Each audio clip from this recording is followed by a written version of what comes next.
Hello नमस्कार friends, कैसे हैं आप सभी? एक बार बताइए कमेंट कर कर आप सभी कैसे हैं।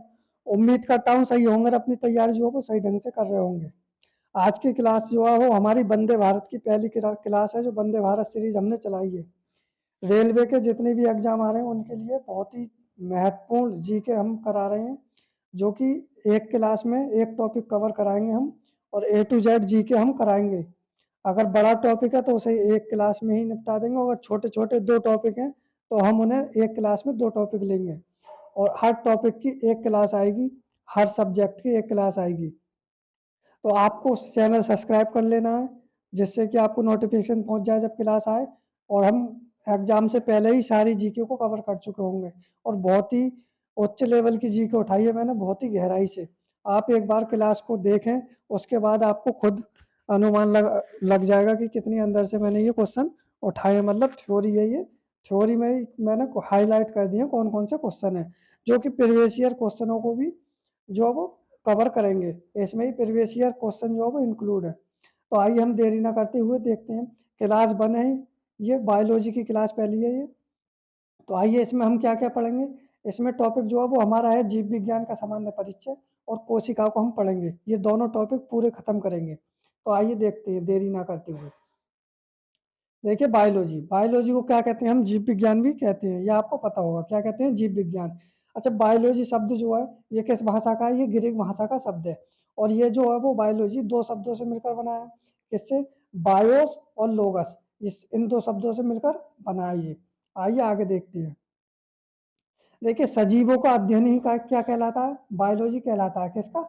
जो सजीव होते हैं, हम तुम क्या है? सजीव है। सजीव मतलब जो निर्जीव ना हो, जिनमें मतलब एक जान हो, आत्मा हो, ऐसा मान सकते हैं हम। जो वो ही सजीव है, जैसे कि हम और तुम, जिसमें एक जान है उसे हम सजीव कहते हैं। आइए देखते हैं। जीव विज्ञान की दो मुख्य शाखाएं हैं। दो मुख्य शाखाएं, मुख्य देखिए दो ही हैं, वैसे जीव विज्ञान की हजारों शाखाएं हैं, लेकिन अगर आपसे एग्जाम में पूछेगा तो आपको दो ही लगाना है। तो एक तो है जंतु विज्ञान, जैसे हम जूलॉजी कहते हैं। इसमें क्या होता है? इसमें जो होता है वो जंतुओं का अध्ययन होता है। क्या होता है जंतु विज्ञान में? जंतुओं का अध्ययन। अच्छा, दूसरी क्या है? दूसरी है वनस्पति विज्ञान, जैसे हम क्या कहते हैं, बोटनी। इसमें क्या होता है? इसमें होता है पेड़ों पेड़ों का अध्ययन। किसका? जो पेड़ पौधे होते हैं उनका अध्ययन होता है। आइए आगे देखते हैं। अच्छा, आपको सोचते होंगे कि सर मानव जाति कौन सी में आती है? तो ये मानव जाति किस में आती है? ये भी जंतु विज्ञान में आती है। आइए आगे देखते हैं। आगे है बायोलॉजी शब्द किसने दिया था? तो ये किसने दिया था? लेमार्क और ट्रेविरियन लेमार्क और ट्रेविर नेस ने दिया था। कब दिया था? 1802 में। कभी कभी एनसीईआरटी में जो दिया गया है 1801 से 1802 दिया गया है, तो आपको जौन सा ऑप्शन मिल जाए वो लगा देना। आइए आगे देखते हैं। जीव विज्ञान के पिता किसे कहते हैं? तो जीव विज्ञान के पिता जो कहते हैं वो अरस्तु को कहते हैं, ये आपको पता होगा। जंतु विज्ञान का पिता भी किसे कहते हैं? अरस्तु को कहते हैं। अच्छा, इन्होंने एक पुस्तक लिखी है, जब ये इतने बड़े वैज्ञानिक हैं तो इन्होंने पुस्तक जरूर लिखी होगी। तो इनकी पुस्तक कौन सी है आप बताइए? तो ये इनकी पुस्तक है हिस्टोरिया एनिमिलियन। देखिए इसमें आ रहा है एनिमल, एनिमल का साउंड आ रहा है, तो एनिमल क्या होती है? ये सजीव होते हैं। तो आप ऐसे लिख सकते हैं, सजीव के जो पिता थे उन्होंने ही ये पुस्तक लिखी है। क्या लिखी है? हिस्टोरिया एनिमेलियम। ये भी किस भाषा में लिखी है? ग्रीक भाषा में लिखी है। इसका अर्थ क्या होता है? इसका अर्थ होता है जंतुओं का इतिहास। क्या होता है? जंतुओं का इतिहास। आइए आगे देखते हैं। वनस्पति विज्ञान के पिता किसे कहते हैं? तो ये कहते हैं थियोफ्रेस्टस। थियोफ्रेस्टस को क्या कहते हैं? हम वनस्पति विज्ञान का पिता कहते हैं। तो आपको दो शाखाएं पढ़ाई थी ना मैंने, तो जंतु विज्ञान के तो अरस्तु हो गए, और वनस्पति विज्ञान के कौन हो गए? थियोफ्रेस्टस। कौन हो गए? थियोफ्रेस्टस। ये नाम आपको याद रखनी है, यहाँ से क्वेश्चन पूछ लेता है। आइए आगे देखते हैं। पौधों का अध्ययन किया जाता है इसमें, वनस्पति विज्ञान में। अच्छा, इन्होंने भी एक पुस्तक लिखी है। इन्होंने कौन सी लिखी है? इन्होंने लिखी है हिस्टोरिया प्लांटेरम। तो प्लांट से क्या आ जाएगा? प्लांट किसे कहते हैं इंग्लिश में? हम पेड़ पौधों को ही कहते हैं। तो आप ऐसे याद कर सकते हैं। इसका अर्थ होता है पादपों का इतिहास। क्या होता है? पादपों का इतिहास, यानी पेड़ पौधों का इतिहास। अब इसकी कुछ अन्य शाखाएं हैं जीव विज्ञान की, उन्हें देखते हैं। इसकी कुछ अन्य शाखाएं क्या है? एक है सूक्ष्म जीव विज्ञान, इसे हम क्या कहते हैं? माइक्रोबायोलॉजी। क्या कहते हैं? माइक्रोबायोलॉजी। इसके पिता कौन है? इसके पिता थे ल्यूवेनहॉक। इसके पिता किसे कहा जाता है? ल्यूवेनहॉक को कहा जाता है। किसे कहा जाता है? ल्यूवेनहॉक को। आइए आगे देखते हैं। इसमें सूक्ष्म जीवों का अध्ययन क्या होता है? किसमें? किसमें होता है? सूक्ष्म विज्ञान में होता है। जैसे जीवाणु, विषाणु, कवक और प्रोटोजा, इनका अध्ययन होता है। अब देखिए नाम आया है ल्यूवेनहॉक का, तो मैंने ल्यूवेनहॉक वैज्ञानिक के शीघ्र जितने भी इसने खोजें की हैं सब रख दी हैं। तो देखिए इन्होंने जीवाणु या बैक्टीरिया की खोज भी की थी। आपसे पूछ लेता है जीवाणु या बैक्टीरिया की खोज किसने की थी, तो ल्यूवेनहॉक ने की थी। शुक्राणु कोशिका की खोज किसने की थी? ल्यूवेनहॉक ने की थी। आरबीसी रेड ब्लड सेल्स, इसकी खोज किसने की थी? ये भी ल्यूवेनहॉक ने की थी। अच्छा, कोशिका में एक रिक्तिका होती है, आगे पढ़ाऊंगा। रिक्तिका की खोज की भी किसने की थी? वो ल्यूवेनहॉक ने की थी। प्रोटोजा की खोज पूछ ले, ल्यूवेनहॉक। जीवित कोशिका की खोज किसने की थी? ल्यूवेनहॉक। ये क्वेश्चन इंपोर्टेंट है। जीवित कोशिका की खोज किसने की थी? ल्यूवेनहॉक ने की थी। इसे आप ऐसे याद कर सकते हैं। मान लो आप कहीं पर दौड़ कर जा रहे हैं तो आपको हॉक जाते हैं ना, हॉक, सांस फूल जाती है, तो हॉक कौन जाते हैं? जो सजीव होते हैं। तो उनके पिता कौन है? वो सजीव जो होते हैं, क्या होते हैं? वो जीवित कोश, मतलब जो जीवित होगा वही तो हॉकेगा। तो ये ऐसे याद कर सकते हैं। जीवित कोशिका की खोज किसने की थी? ल्यूवेनहॉक ने की थी। आइए आगे देखते हैं। देखिए क्लास में मैंने बहुत ही मेहनत से बनाई है, कई कई दिन का समय लगाया, तो आप इसे मिस ना करें। मेरा एक बार जरूर मौका दें, एक बार जरूर देखें क्लास, उसके बाद डिसाइड करना कि कंटेंट कैसा है। उसके बाद आइए देखते हैं आगे। आनुवांशिकी के पिता कौन है? तो ये ग्रेगर जॉन मेंडल है। आपको पता होगा मटर के पौधों पर इन्होंने क्या की थी, क्या किया था, एक्सपेरिमेंट किया था इन्होंने। आनुवांशिक लक्षणों का अध्ययन इसमें होता है। आइए आगे देखते हैं सेल। अब हम पढ़ते हैं कोशिका को। सामान्य परिचय खत्म हो चुका है आपका एक चैप्टर। कोशिका को देखते हैं अब हम। वो छोटा चैप्टर था इसलिए मैंने इसमें इंक्लूड कर दिया। कोशिका का अध्ययन क्या कहलाता है? साइटोलॉजी। क्या कहलाता है? साइटोलॉजी। सजीव शरीर के सबसे छोटी इकाई क्या होती है? कोशिका ही होती है। क्या होती है? सजीव जो होता है जैसे हम तुम, इसकी सबसे छोटी इकाई जो होती है वो कोशिका ही होती है। आइए आगे देखते हैं। सजीव कोशिका की खोज किसने की? मैंने अभी हाल पढ़ाया है आपको, ल्यूवेनहॉक ने की थी। ये 1674 में की थी। ये सन भी आपको याद रखनी है। अब सन कैसे याद रखोगे? सन तो भूल जाते हैं, इसे मैं रटवाऊंगा। अब आप इसके एंड के देखिए 7 और 4। अब देख बात बताइए, जो जीवित होते हैं, जो मरे हुए लोग को कौन लेके जाते हैं ये बताइए। आप यह ऐसे याद कर सकते हैं। सजीव लोग होते हैं वो क्या होते हैं? साथ चलते हैं। 4 लोग साथ चलते हैं सजीव। किसके? आप कहीं पे जा रहे हैं तो 4 लोग साथ लेकर चलते हैं सजीव। और मृत क्या होता है? रॉबर्ट हुक ने की थी। मृत कोशिका की खोज किसने की थी? रॉबर्ट हुक ने 1665 में की थी। रॉबर्ट क्या होता है? मृत होता है। रॉबर्ट के अंदर जान डाली तो जाती है, जान रियल वाली जान तो नहीं होती, तो इसमें ऐसे याद कर सकते हैं आप। तो रॉबर्ट हुक ने किसकी की थी? मृत कोशिका की खोज की थी। अच्छा, रॉबर्ट हुक ने मृत कोशिका की खोज की किसमें थी? तो एक किरोक लकड़ी का टुकड़ा था उसमें की थी। और जब इन्होंने, और इसमें पदार्थ कौन सा पाया जाता है इस लकड़ी में? तो सुवेरिन पदार्थ पाया जाता है। और जब इन्होंने माइक्रोस्कोप से में इसे रखा ना, तो इन्हें मधुमक्खी के छत्ते जैसी आकृति दिखाई दी थी इस लकड़ी में। यह आपसे पूछ लेता है कि जब रॉबर्ट हुक ने कोशिका, मृत कोशिका की खोज की थी, तो उसमें माइक्रोस्कोप में रखने पर कैसे आकृति का अनुभव हुआ था? तो ये मधुमक्खी के छत्ते जैसी आकृति दिखाई दी थी। आइए आगे देखते हैं। संसार में सबसे बड़ी कोशिका किसकी होती है? ये तो आपको ये पता ही होगा, रटा हुआ होगा, शुतुरमुर्ग के अंडे की। ये तो सरकारी स्कूल में भी बताते थे, रटा हुआ क्वेश्चन है। अच्छा, अब आप कैसे पहचान सकोगे इसे? आप देखोगे, सामान्य आंख से भी देख सकते हो। शुतुरमुर्ग के अंडे को आप शुतुरमुर्ग के अंडे की जो कोशिका होती है उसे आप सामान्य आंख से भी देख सकते हो, जैसे कि हम तुम देखते हो आपस में। आइए आगे देखते हैं। संसार में, आइए आगे देखते हैं। क्या देखते हैं आगे? संसार में, संसार में सबसे छोटी कोशिका किसकी होती है? तो ये जीवाणु की होती है। जीवाणु भी कौन सा? तो ये एक जीवाणु होता है माइकोप्लाज्मा जेली स्पेक्ट्रम। कौन सा होता है? Mycoplasma jelly spectrum. यही सबसे छोटा जीव है, यह आपको पता होना चाहिए। इसमें कोशिका भित्ति नहीं होती, यह आपको पता होनी चाहिए। इसमें जीवाणु में कोशिका भित्ति नहीं होती है। आइए आज देख लेते हैं माइकोप्लाज्मा को किस नाम से जानते हैं। इसके कुछ अन्य नाम भी हैं, जैसे पीपीएलओ के नाम से भी इसे जानते हैं, एमएलओ के भी नाम से भी इसे जानते हैं। और मानव शरीर की सबसे छोटी कोशिका जो होती है वो शुक्राणु कोशिका होती है। ये मानव शरीर की बात कर रहा है, वो खाली कोशिका की बात कर रहा है, ये आपको ध्यान रखना है। मानव शरीर की कोशिका तो शुक्राणु है, और वो खाली कोशिका की बात कर रहा था। जो माइक्रोप्लाज्मा से जो थी सबसे छोटी इकाई जीवाणु की, वो खाली मतलब वैसे था, ये मानव में बात कर रहा है। देखिए इसमें मैंने ऐसा नहीं है कि क्वेश्चन से ए टू जेड अंदर तक की जानकारी रखी है और आपको ये पता भी चल रहा होगा। आप देखिए एक बार क्लास, मजा ना आ जाए जब कहना। मानव शरीर की सबसे बड़ी कोशिका जो होती है मानव शरीर की, तो ये अंडाणु होती है महिलाओं में। मानव शरीर की सबसे लंबी कोशिका जो होती है वो तंत्रिका कोशिका होती है। कोशिका के दो प्रकार होते हैं, समझ गए। आइए देखते हैं। एक तो होती है प्रोकैरियोटिक होती है और दूसरी होती है यूकैरियोटिक। अब हम देखते हैं प्रोकैरियोटिक कोशिका। कौन सी? प्रोकैरियोटिक। तो ये इसमें देखिए इसकी विशेषता क्या है, इसमें केंद्रक नहीं पाया जाता। ठीक, पहली बात। और ये क्वेश्चन पूछा है कई बार, प्राचीन या अविकसित कोशिका किसे कहते हैं। अब देखिए आप, प्राचीन या अविकसित, जब इसमें केंद्रक नहीं था। अब प्रोकैरियोटिक आप कैसे याद रखते हो, जैसे हम प्रागैतिहासिक पढ़ते हैं, प्रा से क्या हो जाता है पहले, यानी पहले जो कोशिका थी ना वो अविकसित थी, यानी प्राचीन थी, उसमें ज़्यादा विकास नहीं हुआ था। यूकैरियोटिक में विकास होकर जब नई नई चीज़ें ऐड हुई, इसमें ज़्यादा चीज़ें ऐड नहीं है, इसमें केंद्रक भी नहीं था यूकैरियोटिक में। जब इसमें डेवलप हुई ये कोशिका, तो इसे ही हम यूकैरियोटिक कोशिका कहते हैं। पहले की कोशिका में बहुत सी चीज़ें मिसिंग थी। आइए आगे देखते हैं। इसे प्राचीन या अविकसित कोशिका भी कहते हैं, ये आपको पता है। अच्छा आगे देखते हैं इसकी विशेषता।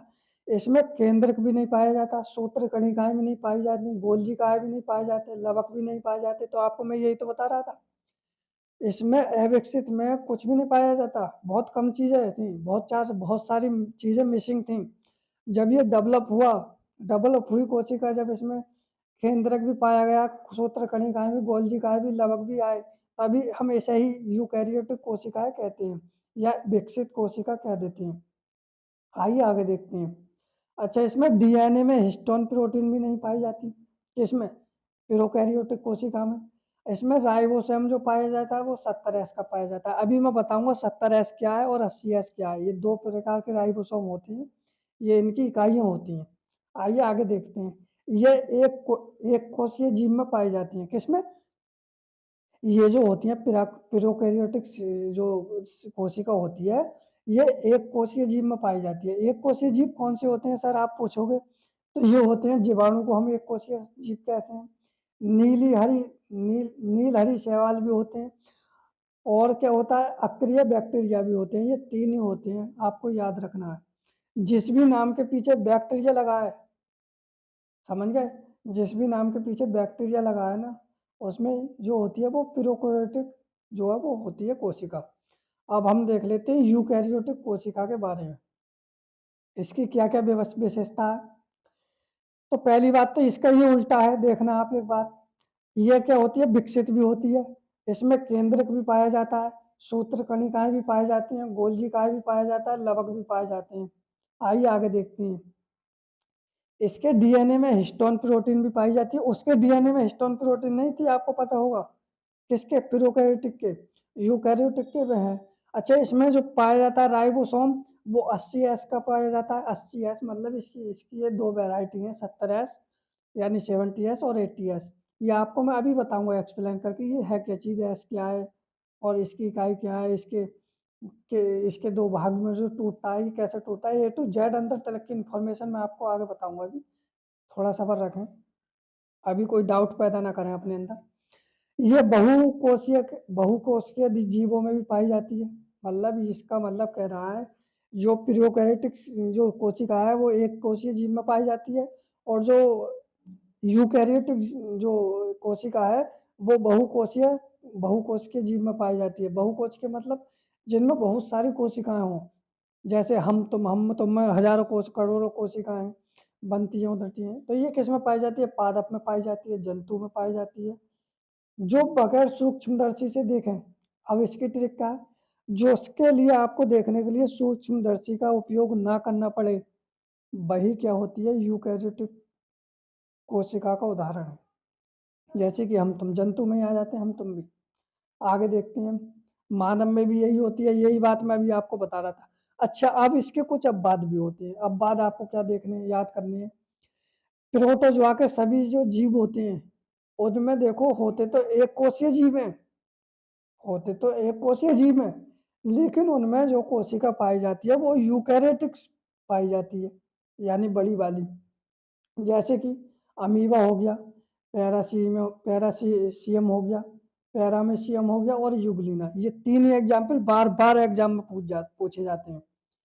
है तो एक कोशीय जीव पर यूकैरियोटिक कोशिका पाई जाती है। ये आपको मैं नोट्स पीडीएफ भी प्रोवाइड करा दूंगा।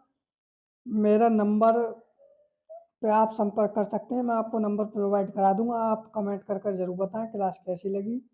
आइए आगे देखते हैं कोशिका के अंग। कोशिका के जो अंग हैं उन्हें हम पढ़ते हैं।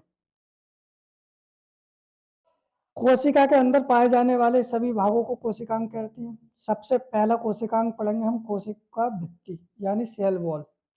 यह केवल पादप कवक जीवाणु कोशिका में पाई जाती है, मतलब ये जंतु में नहीं पाई जाती, हम तुम में एनिमल में नहीं पाई जाती। ठीक है, ये पादप में पाई जाएगी यानी पेड़ पौधों में, कवक में पाई जाएगी, जीवाणु में पाई जाएगी। आइए आगे देखते हैं। ये जंतु कोशिका में नहीं पाई जाती। ठीक, पहली बात तो ये कोशिका के अंदर के ऑर्गन बता रहा हूं मैं आपको। पादप कोशिका भित्ति जो होती है वो सेल्यूलोज की बनी होती है। हजारों करोड़ों बार क्वेश्चन पूछा गया है, टेस्ट में भी पूछा जाता है और एग्जाम में भी। कवक में जो कोशिका भित्ति होती है वो काइटिन की बनी होती है, और जीवाणु में जो कोशिका भित्ति बनी होती है वो पेप्टाइड गैगलाइकोन गैगलाइकोन की बनी होती है। आइए आगे देखते हैं। ये कोशिका को सुरक्षा और आकार प्रदान करती है, मतलब ये इसके बाहर जो मतलब एक भीत जैसे आप, जैसे मान लो आप घर बना रहे हो तो भीत क्या करती है, सपोर्ट करती है, तो ये ऐसे की सपोर्ट करती है, यानी इसको आकार देती है और इसकी सुरक्षा करती है। नंबर 2 पर पढ़ेंगे हम कोशिका झिल्ली, सेल मेम्ब्रेन। प्लाज्मा झिल्ली भी कहते हैं हम इसे। आइए आगे देखते हैं। चयनात्मक झिल्ली भी हम इसे कहते हैं, और प्लाज्मोलेमा भी कहते हैं। ये सभी कोशिकाओं में पाई जाती है, मतलब ये जो होती है ये पादप में भी पाई जाती है और जंतु में भी पाई जाती है, सब में पाई जाती है। ये सभी कोशिकाओं में पाई जाती है, और ये जो होती है वो फास्फोलिपिड से की बनी होती है। किसकी, ये याद रखना, फास्फोलिपिड की बनी होती है कोशिका झिल्ली। ये द्विपरतीय संरचना है, मतलब इसकी दो परत होती है, यह भी आपको याद रखना है। यह जंतु कोशिका को सुरक्षा व आकार प्रदान करती है, मतलब ये भी जनता जंतु कोशिका जो होती है उसमें कोशिका भित्ति तो होती नहीं है, वो तो पादप में होती है, तो ये कोशिका ये जंतु कोशिका में सुरक्षा व आकार प्रदान करती है, क्योंकि इसमें कोशिका झिल्ली है। आगे देखते हैं। ये कोशिका के अंदर तथा बाहर जाने वाले पदार्थों का चुनाव करती है, जब तो इसे चुनाव रचनात्मक वो कहते हैं हम, क्या कहते हैं अभी बताता हूँ। जब तो हम इसे क्या कहते हैं, चयनात्मक झिल्ली जब तो कहते हैं। ये अंदर जो है, ये कोशिका के अंदर बाहर जाने वाले पदार्थों का चुनाव करती है, इसलिए तो कहते हैं। अच्छा, ये अर्ध परागम्य है, मतलब क्या होता है अर्ध परागम, आपके माइंड में जो है वो डाउट आ रहा होगा कि अर्ध परागम्य क्या होता है। तो आधी चीजों को जाने देती है ये अंदर, आधी को रोक पाती है, समझ गए, इसलिए हम इसे अर्ध परागम्य कहते हैं। ये आपको याद रखना, फैक्ट है। बायोलॉजी में ज़्यादातर फैक्ट है, इसमें समझने वाला कुछ है नहीं। मैं आपको बताऊं और मैं समझाने की पूरी कोशिश करूंगा, उम्मीद करूंगा डाउट ना रहे, फिर भी आप मुझसे कमेंट कर कर आप पूछ सकते हैं अगर आपको कोई डाउट पैदा हो तो। ओके, आइए देखते हैं आगे। कोशिका भित्ति बाहर होती है, ये आपको पता होना चाहिए, और कोशिका झिल्ली जो होती है अंदर होती है। माइटोकॉन्ड्रिया को हम सूत्रकड़ी का भी कहते हैं। अब हम तीसरा ऑर्गन आ गया, ये तीसरा ऑर्गन क्या है, माइटोकॉन्ड्रिया। माइटोकॉन्ड्रिया से हम कोई बार क्वेश्चन पूछ लिया जाता है ज़्यादातर, इसे हम सूत्रकणिका कहते हैं, ये आपको पता होगा। खोज जो की थी इसकी कोलिकन ने की थी, किसने की थी, कोलिकन ने। अब आपको कैसे याद करना है कोलिकन ने की थी, अब याद है माइक्रोकॉन्ड्रिया, इसमें आगे आ रहा है माई। अब आपको माई को आप क्या करते हो ये बताइए, माई को रोज कॉल करते हो नहीं करते हो, शाम को कॉल ही तो करते हो, जब आप बाहर पढ़ाई करते हो शाम को कॉल ही करते हो, ऐसे याद कर सकते हो आप। इसके अन्य नाम, बायोप्लास्ट भी हम इसे कहते हैं। अच्छा, ये नाम किसने दिया था बायोप्लास्ट, तो ये दिया था अल्टमैन ने। किसने दिया था, अल्टमैन ने। भाई बायो से अलर्ट हो जाओ, बायो ज्यादातर पूछी जाती है एग्जामों में, अलर्ट हो जाओ भाई, ऐसे याद कर सकते हो। सूत्र कड़ी का बेंडो ने किया था, इसका किसने किया था, बेंडो ने। इसका इसका नाम किसने दिया था, बेंडो ने। सूत्र कड़ी का किसने कहा था, बेंडो ने। अच्छा, ये मोस्ट इंपोर्टेंट क्वेश्चन है, कोशिका का ऊर्जा गृह कैसे कहा जाता है, तो ये माइटोकॉन्ड्रिया को कहा जाता है। आप कैसे याद करोगे? भाई कोशिका का माइटोकॉन्ड्रिया जो होता है वो ऊर्जा ग्रह होता है। अब आ रहा है माइटोकॉन्ड्रिया में माई। तो भाई जब हम डिमोटिवेट होते हैं ना तो माई कौन होती है? माई हमें ऊर्जा देती है कि बेटा तू कर सकता है। कौन देती है? माई देती है। ऐसे याद कर सकते हो। अच्छा, ये दोहरी झिल्ली संरचना होती है। क्या होती है? दोहरी झिल्ली। माइटोकॉन्ड्रिया जो होती है वो दोहरी झिल्ली संरचना होती है। आप ऐसा कर सकते हैं, दोहरी प्रोटेक्शन देती है माँ हमें पिता से। इसमें क्रेस्टी। अब देखिए माइटोकॉन्ड्रिया में एक क्रेस्टी पदार्थ होता है जो कि अंगुली नीमा, अंगुली नुमा, मतलब जो हमारी अंगुली होती हैं संरचना को कहते हैं। एक अंगुली नीमा जो होती है, इसके अंदर एक संरचना बनी होती है, उसे हम क्रेस्टी कहते हैं।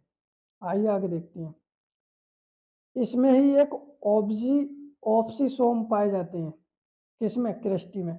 जो कि F1 कण कण भी कहते हैं हमें ऑप्सिसोम को।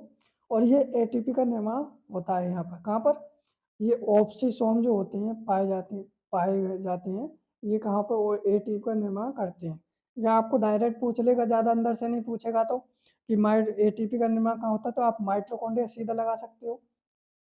या आपको अंदर से पूछ लेगा ऑप्सिसोम में पाए जाते हैं। आइए आगे देखते हैं। ये कण होते हैं।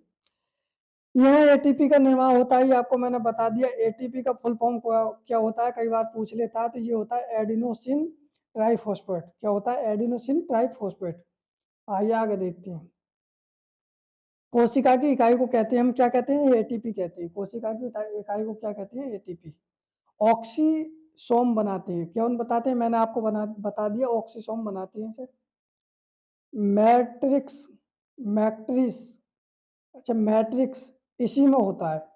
किस में होता है? मैट्रिक्स जो होता है वो इसी में होता है। और क्रैब चक्कर इसी में चलता है। किसमें? मैट्रिक्स में क्रैब चक्कर चलता है। अब आपको कैसे याद रखना है? मैट्रिक्स की जब हम पढ़ाई करते हैं ना भाई, तो किसी न किसी से चक्कर चल जाता है। लड़की से क्या चल जाता है? चक्कर चल जाता है। और फिर वो कवर खुलवा दे जैसे काम कर देती है, कवर खुद देती है। ऐसे याद कर सकते हैं। अच्छा, माइट्रोकॉन्ड्रिया के बारे में और क्या विशेषता है? आइए देखते हैं। सॉरी, माइटोकॉन्ड्रिया के बारे में और क्या विशेषता है? तो इसका स्वयं का डीएनए होता है इस पे, और स्वयं का ही राइबोसोम होता है। और ये एक सेमी ऑटोनोमस कोशिका में है, जो स्वयं का डीएनए है इस पे।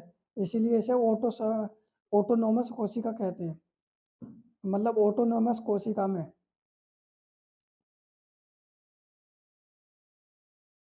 सेमी ऑटोनोमस, एक मिनट रुकिए। सेमी ऑटोनोमस कोशिका में। अच्छा, माइटोकॉन्ड्रिया जो है इसे सेमी ऑटोनोमस कोशिका कहते हैं। आइए आगे देखते हैं। चौथा नंबर है गोल्गी बॉडी। क्या है? Golgi body. ये गोल्गी बॉडी क्या होती है? आइए देखते हैं। इसकी खोज जो की थी वो कैमाली गोल्गी ने की थी। कमाल कर दिया भाई आपने तो। बॉडी क्या आपकी बॉडी है, आपकी बॉडी देखकर आपने कमाल कर दिया। पादप कोशिका, पादप कोशिका में जो कहते हैं इसे डिक्टियोसोम कहते हैं। क्या कहते हैं? डिक्टियोसोम कहते हैं। कार्य जो होता है इसका प्रोटीन के बंडल बनाना होता है, या इकट्ठा करना कह सकते हैं हम। कोशिका का यातायात प्रबंधक कहते हैं। हजारों लाखों बार क्वेश्चन पूछा गया है। कोशिका का यातायात प्रबंधन किसे कहते हैं? तो गोल्गी बॉडी को कहते हैं। अब जिसकी बॉडी होगी भाई तो यातायात रोक सकता है, जो ट्रैफिक पुलिस होती है। आइए आगे देखते हैं। कोशिका के अंदर प्रोटीन को साफ करती है ये। यह स्त्रावण का कार्य भी करती है। क्यों? क्योंकि ये तरल पदार्थ निकालती है। क्या निकालती है? तरल पदार्थ। यह शुक्राणु का एक्रोसोम भी बनाती है। देखिए शुक्राणु जो आपने देखा होगा, आप लड़कों के जो शुक्राणु होते हैं उसमें जो आगे का स्ट्रक्चर होता है वो यही बनाता है। एक्रोसोम बोलते हैं उसे। आगे पढ़ते हैं। 5 में लाइसोसोम। खोज जो की थी इसकी वो डी डियूब ने की थी। क्या किसने की थी? डी डियूब ने की थी। आइए देखते हैं इसके अन्य नाम। कोशिका का जो है वो आत्मघाती थैली किसे कहते हैं? हम लाइसोसोम को ही कहते हैं। इंपोर्टेंट है क्वेश्चन।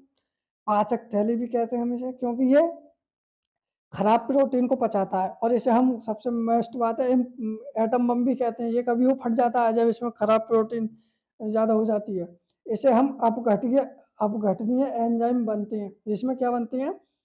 अपघटनीय एंजाइम बनते हैं। अपघटनीय एंजाइम क्या होते हैं सर? तो जिनका पीएच मान 4 से 5 के बीच होता है, अम्लीय होते हैं ये, इसीलिए ये फट जाती है, वो ज़्यादा बढ़ जाती है। तो ठीक है। अच्छा, एक क्वेश्चन और पूछ लेता है आपसे कि जब इंसान को कैंसर हो जाता है तो कैंसर कोशिका मतलब जब उसे कैंसर होगा तो कैंसर की जो वो साइड इफेक्ट आएंगे कोशिका में। तो कैंसर की जो कोशिका होती है, कैंसर में जो कोशिका होती है, इनकी संख्या अधिक होती है लाइसोसोम की कैंसर कोशिका में। ये आपसे पूछ लेता है किसमें लाइसोसोम की कोशिका जो वो संख्या अधिक होती है, तो ये किसमें होती है, कैंसर कोशिका में। आइए देखते हैं आगे हम केंद्रक, वेरी मोस्ट इंपोर्टेंट क्वेश्चन है ये, मतलब फैक्ट है केंद्रक, इसमें पढ़ेंगे हम। इसकी जो खोज की थी वो रॉबर्ट ब्राउन ने की थी। किसने की थी? रॉबर्ट ब्राउन ने 1931 में की थी। ये इंपॉर्टेंट है तो रखना याद आपको।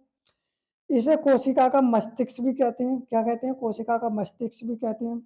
और संपूर्ण कोशिका को यह नियंत्रित करता है, जब तो इसे मस्तिष्क कहते हैं। जैसे मान लो ह्यूमन बॉडी है हमारी, तो मानव का जो दिमाग होता है पूरी बॉडी को कंट्रोल करता है, सिग्नल देता है। ऐसे ही ये है, इसमें केंद्रक जो है वो कोशिका का जो है मस्तिष्क कहलाता है, क्योंकि ये बॉडी को संपूर्ण कोशिका को जो है वो नियंत्रित करता है। कोशिका विभाजन की क्रिया जो होती है वो केंद्रक में होती है। ये कई क्लासों का पढ़ाते हैं मास्टर, ये बता रहा हूँ मैं रियलिटी। ये कम से कम 10 क्लासों की है। 10 क्लासों का मैटर मैं आपको एक क्लास में देना हूँ, ये ध्यान रखना। और उनसे ज्यादा अंदर तक घुस के आपको इग्नोर करोगे आप, अगर इस क्लास को मिस करोगे तो बहुत बुरे पछताओगे। यह बात आपको मैं बता रहा हूँ, ये बात आपको अभी समझ में ना आएगी, बाद में आएगी जब पेपर आएगा, एग्जाम आएगा पास में, जब आप देखोगे और मेरी क्लास ढूंढोगे कि जल्दी से जल्दी कहाँ पर रिवीजन हो जाए। आइए आगे देखते हैं। क्योंकि ये सबसे पहले टूटता है, केंद्रक में क्यों होती है कोशिका विभाजन की क्रिया सबसे पहले केंद्रक में क्यों होती है? क्योंकि ये सबसे पहले टूटता है। केंद्रक के जो होते हैं वो चार मुख्य भेद जो वो भाग होते हैं। इसके चार मुख्य भाग कौन कौन से होते हैं, हम आइए हम पढ़ते हैं। पहला जो होता है वो झिल्ली होता है, केंद्रक झिल्ली। ये केंद्रक नाम से ही है, तो आपको ये पूछेगा कि केंद्रक झिल्ली किसका भाग है, तो आप बता देंगे केंद्रक का है, क्योंकि केंद्रक नाम से ही आपको अनुमान हो जाएगा। केंद्रक झिल्ली ये जो होती है ये इसके चारों ओर पास होती है। एक होती है दूसरे नंबर केंद्रिका, जो बिंदुनुमा होती है। केंद्रक द्रव होता है जो केंद्रक में अंदर भरा हुआ होता है। चौथा होता है क्रोमेटिन, जो धागेनुमा संरचना होती है इसमें केंद्रक में, उसे क्या बोलते हैं हम? क्रोमेटिन बोलते हैं। क्रोमेटिन ही क्या बनाता है? गुणसूत्र बनाती है। क्या बताती है? गुणसूत्र बनाती है। आगे देखते हैं। केंद्रक में डीएनए और आरएनए जो होते हैं वो न्यूक्लिक अम्ल के रूप में पाए जाते हैं। अब डीएनए और आरएनए का जिक्र आया है तो डीएनए और आरएनए को क्यों नहीं पढ़ेंगे भाई हम? टॉपिक तो मैंने इसमें 3 क्लियर किए हैं, डीएनए आरएनए भी मैं इसमें निपटा दूंगा। आइए देखते हैं कैसे। एक क्वेश्चन इसमें यूपी पुलिस कांस्टेबल में पूछा गया है 24 की फर्स्ट शिफ्ट में, अभी दिखाऊंगा मैं अब आपको। डीएनए की फुल फॉर्म होती है डीऑक्सीराइबो न्यूक्लिक अम्ल। क्या होती है? डीऑक्सीराइबो न्यूक्लिक अम्ल। खोज जो की थी इसकी वो फ्राइडरिक मिशन ने की थी। किसने? फ्राइडरिक मिशन ने की थी। संरचना जो है वो इसकी द्विकुंडलित होती है, आपको पता होगा ऐसे कुछ होती है द्विकुंडलित। और इसका जो ये क्वेश्चन पूछा गया था, देखो ये द्विकुंडलित जो संरचना है ये किसने दी है? वॉटसन एंड क्रिक ने बताया था ये संरचना को। ये क्वेश्चन यूपी पुलिस कांस्टेबल में अभी पूछा गया है 24 की फर्स्ट शिफ्ट में।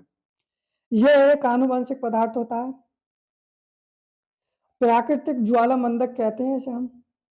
ये कभी जलता नहीं है। अच्छा, इसे आप पूछोगे सर प्राकृतिक ज्वाला मंदक क्या होता है, तो ये ऐसा हो, इसका मतलब ये है प्राकृतिक ज्वाला मंदक कि ये आप मान इंसान की जब मृत्यु हो जाती है ना तो जलने के बाद भी उसका डीएनए नहीं मरता है। आपने देखा होगा उसकी जो सद्दाम हुसैन मरा था तो कंफ्यूजन था कि ये सद्दाम हुसैन ही मरा है कि लाश से जली है या किसी और की, तो उसकी राख से डीएनए टेस्ट किया था, पुलिस के पास था, उसके बाल बाल होंगे, तो डीएनए टेस्ट किया था, जब पता चला था कि हाँ ये सद्दाम हुसैन है। तो क्या है, ये जब मरता नहीं है कभी भी डीएनए। आइए आरएनए के बारे में देखते हैं। इसकी फुल फॉर्म जो होती है वो राइबो न्यूक्लिक अम्ल होती है। खोज जो की थी वो ओल्टमैन ने की थी। संरचना जो होती है इसकी एक कुंडलित होती है। इसकी क्या होती है? एक कुंडलित। ये किसने बताया था? ये भी क्रिक ने बताया था। खाली प्रोटीन बनाता है ये राइबो, ये क्या होता है? आरएनए जो प्रोटीन बनाता है। ये चक्कर होता है राइबो डीएनए, फिर उसके बाद आरएनए, एमआरएनए, आरएनए के बाद प्रोटीन, ये बनता है, वो चक्कर चलता है। ठीक है, हम आपको बताएंगे अभी इसका चक्कर कैसे कैसे चलता है। ओके, तो इसके जो होते हैं वो नाइट्रोजन क्षार होते हैं। नाइट्रोजन क्षार के बारे में पढ़ते हैं हम। नाइट्रोजीनस क्षार जो होते हैं वो दो होते हैं, एक होता है प्यूरिन, एक होता है पायरीमिडिन। दोनों में पाए जाते हैं। या ये देखते हैं डीएनए में जो नाइट्रोजन जीनस क्षार होते हैं वो प्यूरिन भी दो प्रकार के होते हैं। एक होता है एडेनिन और दूसरा होता है ग्वानिन। इसकी ट्रिक रखेंगे हम एजी। एजी प्यार करो ना। आइए देखते हैं। दूसरा जो होता है वो होता है पायरीमिडिन।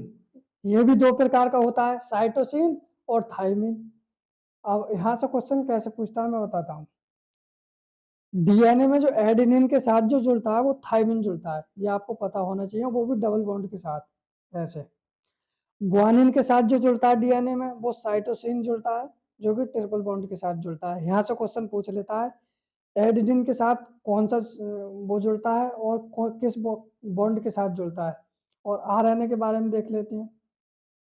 आरएनए में भी दो नाइट्रोजन क्षार होते हैं, होता वही है, बस थायमिन की जगह यूरेसिल आ जाता है, ये याद रखेंगे, ये क्वेश्चन पूछ लेता है। यानी एडेनिन के साथ यहाँ पर यूरेसिल जुड़ेगा, ना कि क्या जुड़ेगा, एडेनिन की जगह यहाँ पर यूरेसिल जुड़ेगा, ना कि ग्वानिन। कोशिका का केंद्रीय सिद्धांत अब बताऊंगा मैं आपको कैसे कैसे बनता है। ये कहलाता है कोशिका का केंद्रीय सिद्धांत। डीएनए बनता है, फिर एमआरएनए, फिर बनती है प्रोटीन।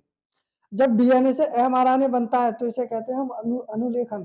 क्या कहते हैं, अनुलेखन। और जब एमआरएनए से प्रोटीन बनती है तो इसे कहते हैं अनुवादन, कहते हैं हम इसे। आइए आगे देखते हैं। 7वां नंबर है प्लास्टिड, यानी कि लवक। खोज किसने की थी, हैकल ने की थी। किसने की थी, हैकल ने। अब ऐसे का याद कर सकते हैं आप, लब को मैं अपने हैक कर लूंगा। आपने देखा है ना, जो आपके जिससे लब करते हैं आपको मोबाइल उसका हैक कर लेते हो। तो क्या है, लवक की खोज किसने की थी, हैगल ने की थी। केवल पादप कोशिका में पाए जाते हैं प्लास्टिड। आइए आगे देखते हैं। ये पौधों को रंग प्रदान करते हैं, भोजन का संचय करते हैं और प्रकाश संश्लेषण का कार्य करते हैं। ये टोटल 3 प्रकार के होते हैं, क्लोरोप्लास्ट, क्रोमोप्लास्ट प्लास्ट और सैकोप्लास्ट। अब देखते हैं हम, यानी कि हरित लवक, वर्णी लवक और अवर्णी लवक। आइए एक एक करके इन्हें देखते हैं। हरित लवक, इसकी खोज जो किसी वो किसी सिंपन ने, किसने की थी, सिंपन ने।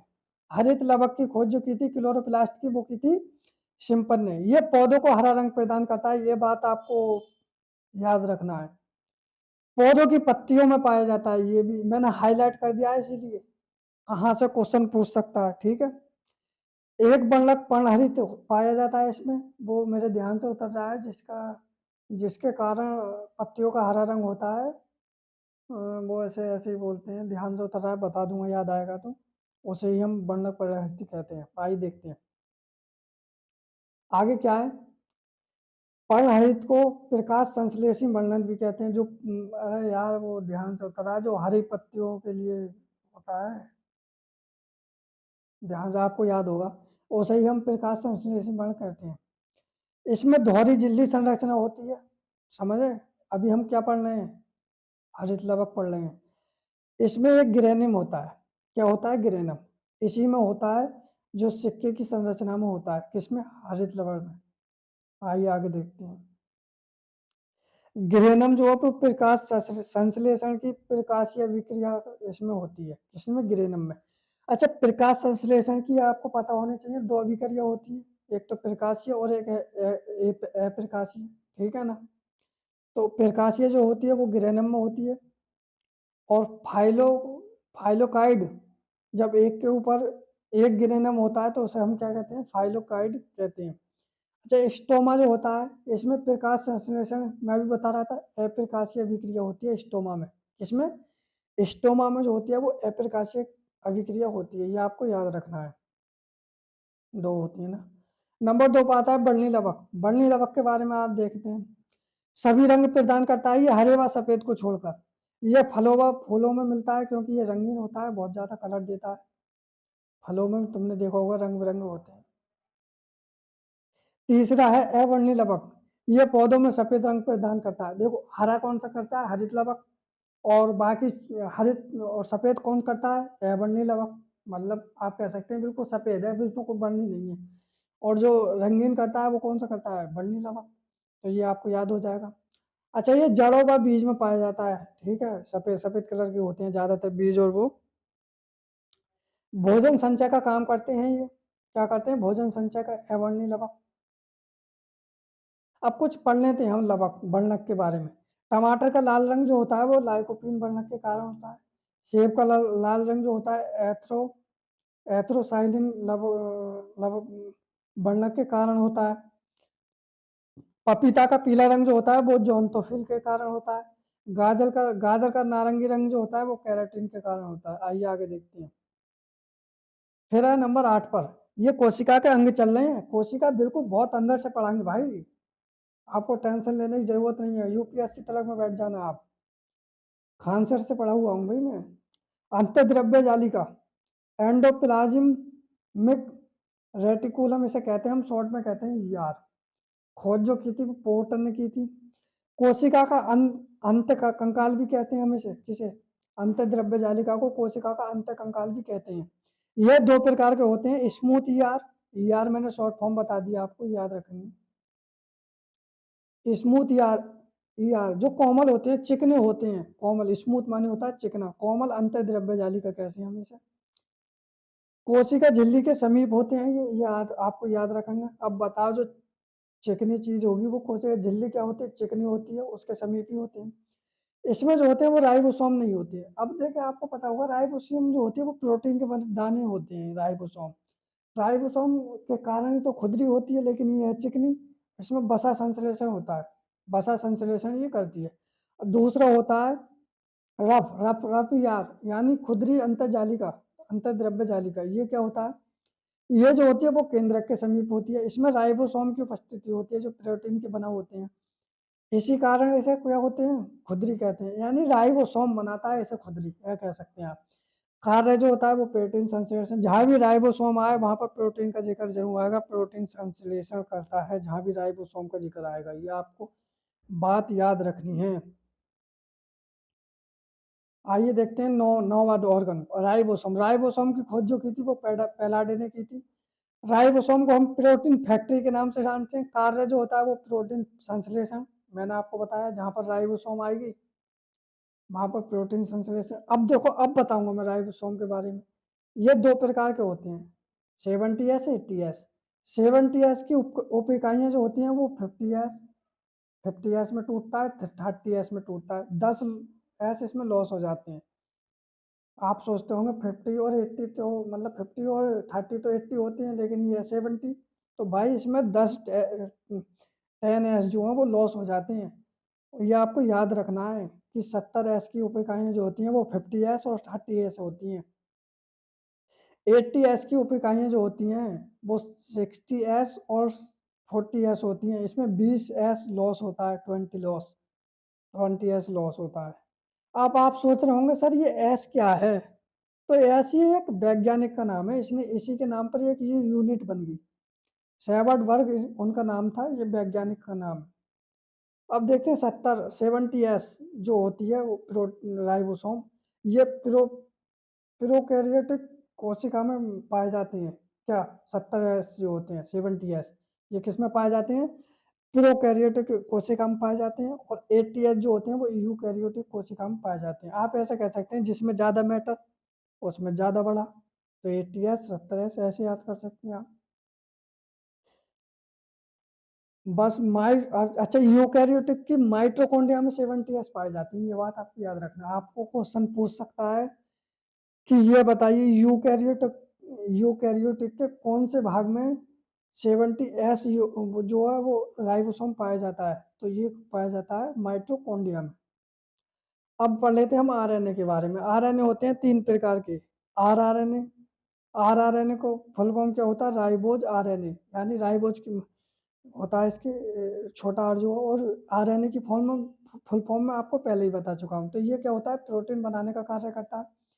दूसरा जो होता है एमआरएनए होता है, ये इसे बोलते हैं मैसेंजर आरएनए, यानी संदेश वाहक होता है ये। अभी पढ़ाऊंगा ये आपको मैं कैसे कैसे ये काम करती है। टीआरएनए, ट्रांसफर आरएनए बोलते हैं, ये स्थानांतरित का कार्य करता है। अब देखिए इसे याद कैसे करेंगे, देखिए जिसका काम क्या होता है, जब ये प्रोटीन बनती है ना, प्रोटीन बनती है तो ये आरएनए क्या करता है, प्रोटीन बनाता है।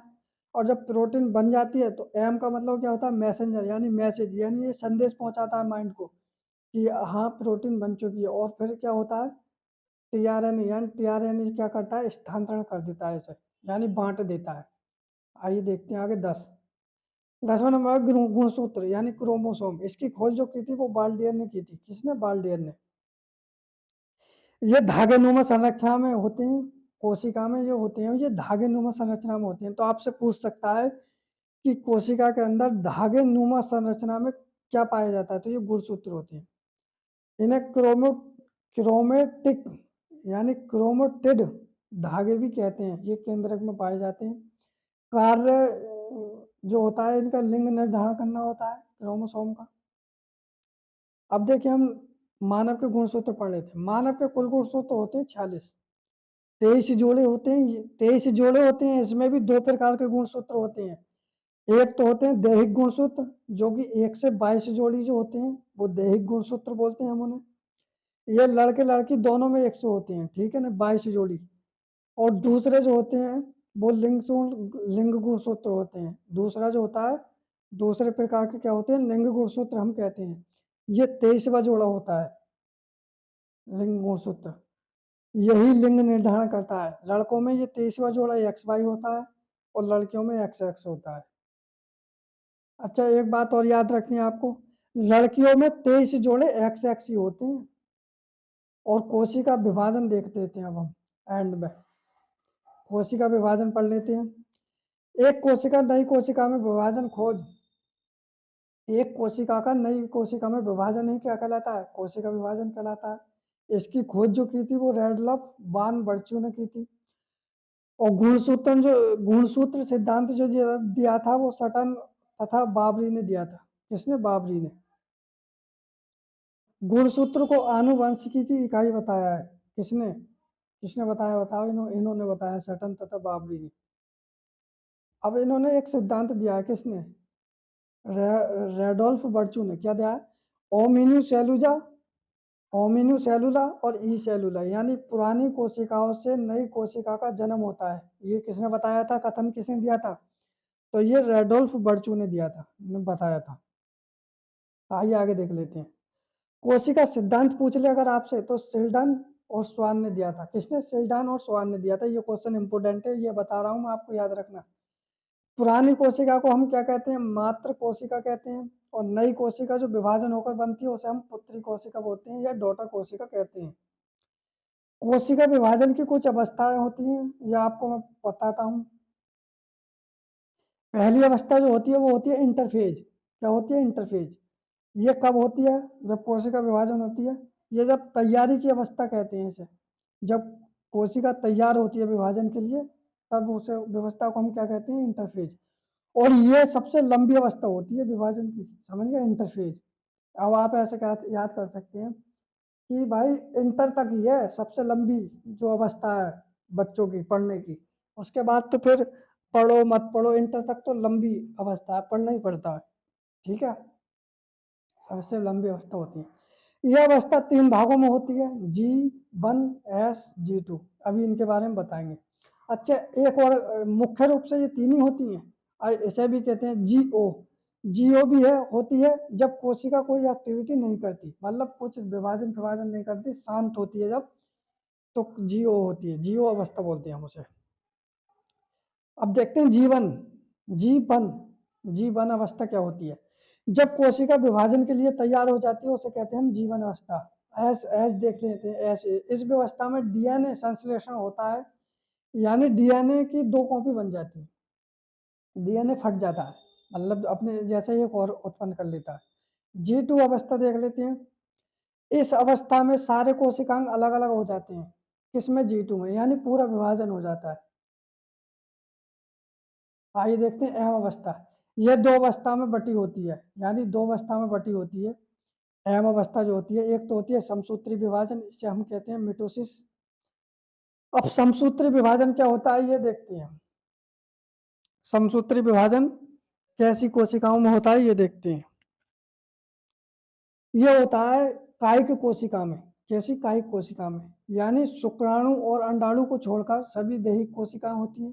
तो ये दैहिक कोशिकाओं में होता है हमारे तुम्हारे में। यह केवल एक चरण में पूर्ण होती है और गुणसूत्रों के जोड़े नहीं बनते, मतलब एक ही बार में काम को निपटा देती है, कहने का मतलब ये है। और गुणसूत्र के जोड़े इसमें नहीं बनते। संतति कोशिका के गुणसूत्रों की संख्या इसमें मात्र कोशिका के बराबर होती है। संतति क्या होती है? इसे ही कहते हैं डॉटर, यानी पुत्री कोशिका। जब कोशिका विभाजन होता है, जो नई कोशिका बनती है, उसे ही हम संतति कोशिकाएं बोलते हैं। तो मतलब जितने गुणसूत्र मात्र कोशिका में होंगे, उतने गुणसूत्र किसमें होंगे? संतति कोशिका में। इसका कहने का मतलब ये, यानी पुत्री कोशिका में। मैंने आपको बताया, जब विभाजन करने से पहले मात्र कोशिका होती है, जब विभाजन हो जाता है तो उसे पुत्र कोशिका बोलते हैं, दो या दो से अधिक भागों में। ओके, आइए आगे देखते हैं। यह विभाजन घाव घाव फूट को भरने में सहायक होता है। कौन सा? समसूत्री विभाजन। आइए नंबर 2 पे देखते हैं अर्धसूत्री विभाजन। इसे हम बोलते हैं मायोसिस। यह जनन कोशिका में होता है। जनन कोशिका में होता है, यानी अंडाणु और शुक्राणु में होता है। यह दो अवस्थाओं में पूर्ण होता है, यानी दो बार में ये काम को पूरा करता है। जोड़े इसमें नहीं बनते हैं। युग्मों को कोशिका का निर्माण होता है इसमें, यानी शुक्राणु और अंडाणु का निर्माण होता है इसमें। समसूत्री विभाजन की खोज जो की थी वो बाल्डर फ्लेमिंग ने की थी। अर्धसूत्री विभाजन की जो खोज की थी वो ऑस्कर हर्टविग ने की थी। आइए क्लास खत्म होने की कगार पर है, देखते हैं। समसूत्री विभाजन के अंत में दो कोशिकाओं का निर्माण होता है, ये आपको याद रखना है। समसूत्री यानी सम से याद रख सकते हैं आप, दो, यानी दो दो कोशिकाओं का विभाजन होता है, निर्माण होता है। और अर्धसूत्री विभाजन में एक कोशिका से चार पुत्री कोशिकाएं निर्माण होती है। कैसी होती है? चार पुत्री कोशिकाएं निर्माण होती हैं। जैसे मान लो एक पुरानी कोशिका है, मात्र कोशिका, उससे जब चार कोशिकाएं बनती हैं, उसे हम क्या कहते हैं? अर्धसूत्री विभाजन। तो भाई क्लास होती है एंड। क्लास आपको कैसी लगी? 1 मिनट सुन लो, भागो मत। क्लास आपको कैसी लगी एक बार कमेंट कर जरूर बताएं, ये मेरी आपसे पर्सनल रिक्वेस्ट है।